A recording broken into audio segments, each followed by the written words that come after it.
Good morning, students. Hope you all are good. Today we are going to start our new chapter, chapter number 17, Stars and the Solar System. है ना। इसमें मैंने कुछ topic आपके लिए रखे हैं, इम्पोर्टेंट टॉपिक हैं, है ना। इस बार हमने बुक से बुक नहीं पढ़ेंगे, हम इम्पोर्टेंट टॉपिक को कवर करेंगे जो आपकी बुक से ही हैं, है ना। तो आपका काम क्या रहेगा कि आपको बुक रीडिंग करनी है, ठीक है, अच्छे से। और हम इन मेन टॉपिक को इसलिए पढ़ रहे हैं ताकि आपका टाइम ज़्यादा वेस्ट ना हो और आप अच्छी चीज़ें सीख सकें, ठीक है, और इम्पोर्टेंट चीज़ें सीख सकें।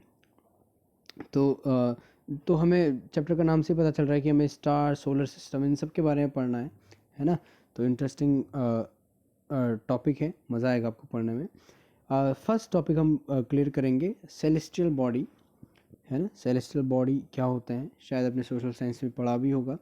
एस्ट्रोनॉमी क्या है ना, नाम से ही आपको याद आ रहा होगा कुछ। और मून, इसको तो कौन नहीं जानता, है ना, सब जानते हैं। तो आज हम कोशिश करते हैं कि इन तीनों टॉपिक को आज ख़त्म करेंगे, ठीक है। ओके, स्टार्ट करते हैं। सेलेस्टियल बॉडीज़, तो क्या होते हैं सेलेस्टियल बॉडीज़, देखते हैं। The universe includes all the stars, planets and the galaxies and it's size is unknown. जो यूनिवर्स है हमारा, जिसमें सारे स्टार्स हैं, प्लैनेट्स हैं, गैलेक्सीज हैं, ठीक है, उनके साइज़ क्या है, अननोन है ना। However there is a spherical region of the universe that can be observe from the earth which is called observable universe, है ना। जो अर्थ से लेकिन जो चीज़ें देखी जा सकती हैं, जिनको ऑब्जर्व किया जा सकता है, ठीक है, जो स्फेरिकल रीजन है अर्थ के बाहर, उनको क्या बोलते हैं, उसको क्या बोलते हैं, ऑब्जर्वेबल यूनिवर्स बोला जाता है, ठीक है। This observable universe comprises of different physical objects that occur naturally on their own. और इस हमारे अर्थ के चारों ओर बहुत सारे ऑब्जेक्ट हैं जो खुद से बने हुए हैं, ठीक है। These objects are called celestial object. तो इन्हीं ऑब्जेक्ट को क्या बोलते हैं आप, सेलेस्टियल ऑब्जेक्ट। तो ये इसको याद रखेंगे, ठीक है। फॉर एग्जाम्पल द सन, है ना, हमारे अर्थ के, है ना, हमारे अर्थ के करीब है, हमारे अर्थ के पास है, जिससे हम देख सकते हैं, है ना, अर्थ से इन चीज़ों को देख सकते हैं, तो इसको क्या बोलते हैं, सन। हम देखते हैं ना हर दिन। मून है आपका, स्टार्स हैं एंड अदर प्लैनेट्स हैं। अब आप सोच रहे होंगे कि हमने तो प्लैनेट कभी देखे ही नहीं, है ना। तो जो स्टार जो आप देखते हैं रात में, है ना, जो ट्विंकल नहीं करते हैं, है ना, कुछ स्टार्स आपने देखा होगा ट्विंकलिंग करते हैं, बट जो जो चीज़ें आपके ट्विंकल नहीं करते हैं, वो असल में क्या होते हैं, प्लैनेट्स होते हैं, ठीक है। तो ये मत कहना कि हमने कभी प्लेनेट नहीं देखा अर्थ में रह के। तो यानी सिंपल चीज़ें याद रखेंगे कि जो हम अर्थ में बैठ करके ईजिली देख पाते हैं, ऑब्जर्व कर पाते हैं यूनिवर्स की चीज़ें, उसको क्या बोलते हैं आप, सेलेस्टियल ऑब्जेक्ट बोलते हैं, जो सोलर सिस्टम में है, ठीक हो क्या। यहाँ देख सकते हैं आप, कई सारी चीज़ें आपको दिख रही होंगी, ये फिगर, है ना, काफ़ी अच्छा बना हुआ है, ठीक है। नेक्स्ट पेज देखेंगे, एस्ट्रोनॉमी। और एस्ट्रोनॉमी से आपको सिंपल है ना, क्या है देख लेते हैं, पढ़ेंगे। Astronomy is the study of the celestial object. Astronomy क्या है, सेलेस्टियल ऑब्जेक्ट का स्टडी करना, एस्ट्रोनॉमी कहलाता है। सेलेस्टियल ऑब्जेक्ट जैसे कि सन, मून, स्टार्स, प्लैनेट, तो इन सब का स्टडी करना क्या कहलाता है आपका, एस्ट्रोनॉमी। इजी था, है ना। And the phenomena associated with them, और जो उनके फिनोमिना है, जो उनसे जुड़े हुए होते हैं, उन ऑब्जेक्ट से, उनके बारे में जानना, उनके बारे में स्टडी करना एस्ट्रोनॉमी है। It is said to be one of the oldest sciences in the world. तो ये कहा जाता है कि ये सबसे ओल्डेस्ट साइंस है ना, पूरी दुनिया में। It is associated with the study of the evolution of the universe, the motion of the celestial objects and there formation, है ना। तो जो इवोल्यूशन होता है यूनिवर्स का, या फिर जो सेलेस्टियल ऑब्जेक्ट के मोशन होते हैं या फॉर्मेशन है, उन सब के बारे में इसका स्टडी रहता है, ठीक है। In ancient times astronomers used to study the sky and observe the changes in it at the night time. तो जो पुराने टाइम में, जो एंशिएंट टाइम में जो एस्ट्रोनॉमर्स होते थे, वो रात के समय में क्या देखते थे, इन्हीं चीज़ों को देख करके, ऑब्जर्व करके क्या करते थे, कुछ ना कुछ अनुमान लगाते थे।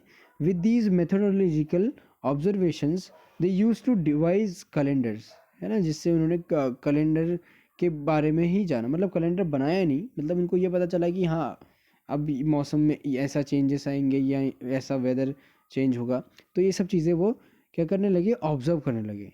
They also help in predicting the climate of the a place and the rainfall patterns, तो वो प्रिडिक्ट भी करने लगे, है ना, प्रिडिक्ट भी करने लगे कि यहाँ का क्लाइमेट ऐसा हो सकता है और रेनफॉल हो सकती है, ठीक है। These interpretation use to help the farmers in choosing the right crops for a certain season and in finding the right time to sow the seeds. तो ये इससे इन बातों से क्या फ़ायदा हुआ, किसानों को फ़ायदा होता था, ठीक है, जो फार्मर होते थे कि कहाँ पे हमें क्रॉप लगाना है और कितना क्रॉप लगाना है, तो ये इन सब चीज़ों से फ़ायदा होता था। Their interpretation also helped in deciding various festivals in India and the occurrence of season। और उनके ही अनुमान से ये कई सारे फेस्टिवल भी क्या हैं इंडिया में मनाए जाते हैं। और ये कौन से फेस्टिवल्स होते हैं ये आप मुझे टाइप करके भेजेंगे, ठीक है, आप लोग थोड़ा फाइंड करेंगे। Nowadays there are computers that help in meteorological observation of the sky, है ना। अब तो कंप्यूटर वगैरह सब आ चुके हैं अलग अलग चीज़ें स्काई के बारे में जानने के लिए। चलिए अब देखते हैं द मून। तो मून सभी जानते हैं इसके बारे में, है ना, थोड़ा सा पढ़ेंगे इसके बारे में। We know that the moon is a natural satellite of the earth that revolves around the earth in a fix orbit. जो मून क्या है, एक नेचुरल सैटेलाइट है जो अर्थ की के चारों ओर क्या करता है, रिवॉल्व करता है, चक्कर लगाता है ना, उसके चारों ओर चक्कर लगाने का काम करता है। ये एक नेचुरल सैटेलाइट है। Just like the earth, other planets of the solar system also have their own moons और नेचुरल सैटेलाइट। अब जैसे अर्थ का मून है वैसे अलग अलग जितने प्लैनेट हैं उनके पास भी अपने अपने क्या है, सैटेलाइट है, यानी मून है, ठीक है। Also the moon does not emit any light of its own but it reflect the light of the sun that falls on it. हम सब जानते हैं ना कि जो मून होता है वो क्या नहीं करता, वो खुद का अपना लाइट होता नहीं उसके पास, है ना, खुद लाइट एमिट नहीं करता, तो वो लाइट कहाँ से लेता है, उस सन से लाइट उस पर पड़ती है और वहाँ पे जब रिफ्लेक्ट होती है तब वो हमें क्या होता है, दिखाई देता है, ठीक है, moon. However, as the moon revolves around the earth, the part of the moon that faces the sun gets to light up while the other part remains in dark। ठीक है। अब जैसे जैसे क्योंकि मून जो है अर्थ के अराउंड क्या करता है, रिवॉल्व करता है, तो रिवॉल्व करते हुए जहाँ पे मून का जो फेस सन से होगा, ठीक है ना, जहाँ पे है ना, सपोज ये मून है, अगर आपका ये मून है और ये सन है आपका, तो यहाँ से जो लाइट आएंगी तो ये वाले फेस पे ही आपका क्या होगा, ये आपका लाइट दिखाई देगा, बाकी पूरा डार्क हो जाएगा, ठीक है। तो इसीलिए मून का जो शेप है ना, आप देखा होगा हर दिन क्या होता है, चेंज होता रहता है, ठीक है। This result in different shape of the moon in the sky. तो यही रीज़न होता है कि मून का जो शेप है वो डे टू डे क्या होता है, चेंज होता रहता है। कभी है ना ऐसा दिखाई देगा, कभी कभी कंप्लीट दिखाई देगा, कभी हाफ दिखाई देगा। तो इस प्रकार से आपका क्या होता है, यहाँ पे उसका शेप बनता है। This shapes of the lit part of the moon are called phase of the moon. तो ये जो चमकने वाला जो पार्ट है मून का जो हमें दिखाई देता है उसको क्या बोलते हैं, फेज ऑफ द मून बोलते हैं, फेजेस ऑफ द मून। अब इसके कई सारे फेजेस होते हैं, आप देख सकते हैं यहाँ पे, है ना, यहाँ पे कई सारे फेसेस हैं। ये ड्राइंग आप करेंगे जहाँ पे सनलाइट होगा, देखो वहाँ पे ये कंप्लीट दिखाई देगा, है ना, लेकिन उधर उसका अदर साइड क्या दिखाई देगा, आपको पूरा ब्लैक दिखाई देगा, ठीक है। इसके बारे में और डिटेल में देखते हैं। The phases of the moon repeat themselves after every 29 days and there are 8 major moon phases। तो टोटल 8 मेजर मून फेजेस होते हैं और कितना दिन लगता है इसको पूरा रिपीट करने में, 29 डेज लगता है, ठीक है। The day when we can see the whole moon in the sky is called a full moon day. जिस दिन हमें स्काई में क्या फुल मून दिखाई देता है उसको क्या बोलते हैं, फुल मून डे बोलते हैं। On this day this sunlight falls all over the moon. तो अब पूरा कब दिखाई देगा, जब सनलाइट जो है पूरी तरीके से मून पे पड़ेगा तभी हमें दिखाई सकता है ना। Now as the moon revolves and changes its position. अब जैसे जैसे क्या करेगा, मून रिवॉल्व करेगा और अपना पोजीशन चेंज करेगा, the part which receive sunlight starts to decreasing and the moon appears as if it is getting thinner, है ना। अब क्योंकि देखिए ये अर्थ है ना, ट्राई करते हैं समझना। ये अर्थ है, ये इसकी ना ये चारों ओर इसके घूम रहा है, कौन, मून।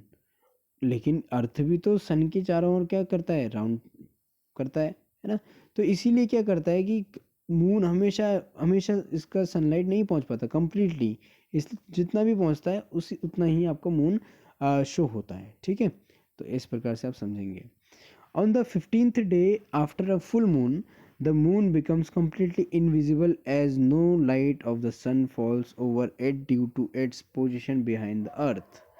अब एक चीज़ याद रखना कि मून जब कहाँ पहुँच जाए, जब फुल मून डे के 15th डे के बाद, ठीक है, फुल मून जब हमें फुल मून दिखाई दिया उसके 15 डे के बाद क्या होता है, जो मून होता है वो कम्प्लीटली क्या हो जाता है, इनविजिबल हो जाता है, यानी कि उसमें कोई भी सनलाइट नहीं पड़ती। कब नहीं पड़ेगी, जब अर्थ होगा, उसके पीछे मून होगा और उसके आगे क्या होगा, सन होगा, क्योंकि इसके जो सन का जो लाइट होगा मून तक कभी भी पहुंचेगा ही नहीं, ठीक है। दिस तो behind the position this is called a new moon day. तो इसी को क्या बोलते हैं, न्यू मून डे, क्योंकि जो अब कल दिखेगा हमें वो एक नया चांद दिखाई देगा, तो इस प्रकार से माना जाता है। The next day the moon that appears in the sky is called crescent moon. तो अगले दिन जो मून निकल के आता है उसको क्या बोलते हैं, क्रेसेंट मून भी बोला जाता है। From this day the moon starts growing larger until the 15th day when it reaches it's full shape. तो फिर अब धीरे धीरे जैसे ये ऊपर की ओर आएगा तो इसका क्या होगा, इसमें इसका जो शेप है वो इंक्रीज होता रहेगा, डे वाइज इंक्रीज होता रहेगा। और 15th डे के बाद फिर क्या हो जाएगा, फुल मून डे फिर से वापस आ जाएगा, ठीक है। अब यहाँ पे दो फेज होते हैं, वेनिंग फेज और वैक्सिंग फेज मून का। It is the phase of the moon in which it decreases in size. वेनिंग phase क्या होता है बच्चे, कि जैसे जैसे मून का जो साइज़ है वो डिक्रीज होगा तो उसको बोलते हैं वेनिंग फेज ऑफ द मून। और वैक्सिंग क्या होता है, उसी का ऑपोजिट। इसमें क्या होता है, जो it is the phase of the moon in which increases in size, जिसमें मून का जो साइज़ है वो इंक्रीज होता है, उसको waxing phase of the moon बोलते हैं। तो इन दोनों को आप अच्छे से याद करेंगे, ठीक है। ओके, आज मून के लिए हम लास्ट टॉपिक इसको कवर करते हैं, ब्लू मून। अभी ब्लू मून क्या है, फिर फुल मून हमने पढ़ लिया, न्यू मून हमने पढ़ लिया, देख लेते हैं। Generally there occurs one new moon every month, है ना। अब देखो मैंने जैसे कि बताया आफ्टर 15 डे के बाद, है ना, जब 15 डे फुल मून हुआ उसके बाद 15 डे फिर एक और मून आएगा, है ना। तो 15 डे का जो गैप रहता है ना, समझ में आ रहा है ना, 15 डे का जो गैप रहता है। अब क्योंकि ऑब्वियसली कि एक 1 मंथ में तो आएगा ही आएगा एक बार, है ना, 15 डेज होते ही हैं हर मंथ में, तो एक मंथ में तो आना ही आना है, ठीक है। However at times there can be 2 new moons in a single month. लेकिन कभी कभी ऐसा होता है कि एक ही मंथ में क्या हो जाए, आपके 2 न्यू मून निकल आए, है ना। The second new moon in a month is called the blue moon. तो अगर एक ही मंथ में आपके 2 न्यू मून आ जाए तो उसको क्या बोलते हैं, ब्लू मून बोलते हैं। तो ये इसको याद रखेंगे। The phases of the moon hold an importance of the Indian society and culture as different festivals in India are celebrated depending upon the phases of the moon. कई सारे फेजेस ऑफ द मून के depend पे क्या होते हैं, कई सारे festivals India में सेलिब्रेट किए जाते हैं, और ये आप मुझे टाइप करके बताएंगे कि कौन कौन से फेस्टिवल्स होते हैं, ठीक है। Now the surface of the moon, आज का लास्ट टॉपिक इसको कवर करते हैं। द सरफेस मून का जो सरफेस है क्या है, the surface of the moon is barren and all covered with dust. तो पूरी तरीके से बंजर है, बैरन मीन्स बंजर है, और क्या है, पूरा तरीके से डस्ट से कवर है। देर आर क्रेटर्स और bowl shaped cavities present on the surface of the moon. तो क्रेटर माने गड्ढे बने हुए बाउल शेप के, है ना, जो बाउल होता है उस शेप के बड़े से गड्ढे बने हुए हैं, किस पे, मून के सरफेस पे। There are steep and high mountains present in huge numbers on the moon. तो स्टिप मीन्स एकदम खड़े से, और हाई माउंटेन भी क्या हैं, प्रेजेंट हैं कहाँ पे, अब मून में, और बहुत ज़्यादा हैं वो भी। Some of the mountains are as high as the highest mountains found on the earth. और कुछ माउंटेन्स तो इतने ऊंचे हैं जितने हम अर्थ में पाए जाते हैं, जैसे माउंट एवरेस्ट है ना, उतने भी ऊंचे क्या हैं आपके माउंटेन्स अर्थ मून में पाए जाते हैं। There is no presence of water and atmosphere on the moon. तो मून में ना ही वाटर है और ना ही कोई एटमोसफेयर है, ठीक है।